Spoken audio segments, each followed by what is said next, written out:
After the initial shock and anger, you must surround yourself with believers, people who remind you of Allah. Even the Prophet Muhammad, peace be upon him, experienced times of emotional heaviness.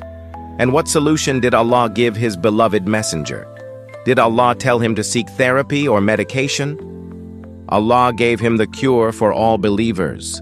So glorify the praises of your Lord, and be among those who prostrate and worship your Lord, until certainty, death, comes to you. 1598-99. This is the cure. This is the medicine. Remember Allah, pray, prostrate, worship until your last breath. Your pain is not a punishment. It is Allah calling you back to Him. My servant, return to your Lord. This is a reminder that I want to bring you closer to me. When calamity strikes, you have two paths. Either turn to Allah and let the pain elevate you to Jannah, or drown in the pain and let Shaitan pull you away.